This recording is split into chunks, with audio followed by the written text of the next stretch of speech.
स्वस्ति श्री गणेभ्यो नमः। अयम सरस्वत्यै नमः। आप सभी को वंदन प्रणाम, आप सभी को प्रेम भरी ओम नमो भगवते रुद्राय। महापुनीत मास सावन मास में आने वाली अमावस्या पितरों के लिए विशेष होती है, जिसे कहा जाता है हरियाली श्रावणी अमावस्या।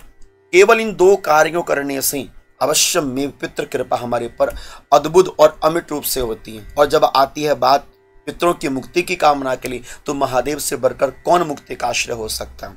जिनके द्वार पर जाने से प्रत्येक आत्माओं को तृप्ति मिल जाती है, तो अपने पितरों की प्रसन्नता तो महादेव से अवश्य में प्राप्त हो जाती है। लेकिन करना क्या चाहिए हमें, बड़ी ध्यान से सुनिएगा। 24 जुलाई को पितृ अमावस्या है, जिसे कहा जाता है हरियाली अमावस्या। चारों प्रकृति में हरियाली हरियाली रहती है। ऐसे में हमारे घर में भी पितरों की प्रकाश की आशीर्वाद की हरियाली बनी रहे। क्या करोगे? पहला कार्य, सुबह जल्दी उठना है।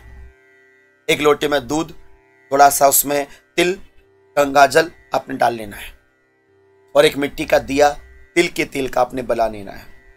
जाना है पीपल के पेड़ में। योश्वतम अर्चेद विष्णु मुदकेन समन्ततः कुला नाम युतम तेन तारितम शान संशय। पीपल के वृक्ष में जो अमावस्या के दिन जलार्पण करता है, अपनी किस पीढ़ियों को सिंचित कर देता, सींच देता है। तो अपने पितरों के उद्देश्य से, पितरों जो मुक्ति को चले गए हैं, जो संसार में नहीं है, उन पितरों का नाम लेकर आपने पितृ कृपा को प्राप्त करने के लिए पीपल के वृक्ष में दूध, कच्चा तिल जो आप लेकर गए हैं, सब अर्पण करना है। ओम देवताभ्यः पितृवशी महायोगिव्य एव च नमः स्वधाये स्वाहाये नित्यमेव नमो नमः। यह पितृ गायत्री मंत्र है। इस मंत्र के माध्यम से आपने अपने पितरों के उद्देश्य से पहला कार्य पीपल के वृक्ष में जल अर्पण करना है। दक्षिण की ओर मुख, दक्षिणामुखी दीप आपने अपने पितरों के निमित्त अर्पण करना है। उसमें थोड़ा सा काला तिल आपने अर्पण कर देना चाहिए, पहला कार्य। दूसरा कार्य जो श्रेष्ठ है, पितृमुद्देश्य योलिंगम, जो पितरों के उद्देश्य से शिवलिंग में जल अर्पण करता है, ऐसे भाग्यवान पुत्र का क्या कहना। सर्व सामर्थ्य महादेव शिव का पूजन करने से मिल जाता है। समस्त आश्रयों का परम आश्रय भगवान शिव है। इसलिए क्या करना चाहिए पितरों के लिए, कहीं भागने की आवश्यकता नहीं है। एक लोटे में जल, उसमें काला तिल डालो अपने पितरों के उद्देश्य से कि महादेव मेरे पितरों को मुक्त करना। हरियाली अमावस्या के दिन आप महादेव पर जलार्पण करके आ जाइए। बस इतना सा कार्य करना है। और पितरों को श्वेत पुष्प अत्यंत प्रिय है, तो एक सफेद पुष्प महादेव को अर्पण कर दीजिए। पितरों के निमित्त शिवालय में एक दीपदान, उसमें काला तिल महादेव के देवालय में जाकर करके आइए।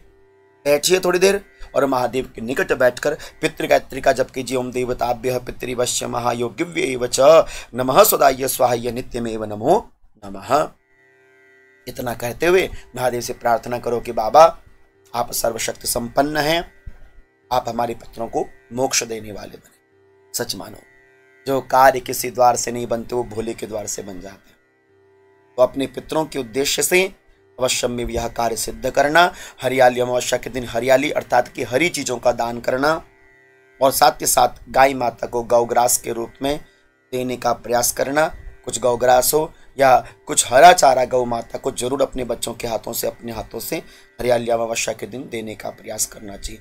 ब्राह्मण को भोजन, ब्राह्मण को दक्षिणा, ब्राह्मण को वस्त्र या अपने पितरों के नाम से कोई दान इत्यादि यदि सामर्थ्य हो तो अवश्य में करने का प्रयास करना चाहिए।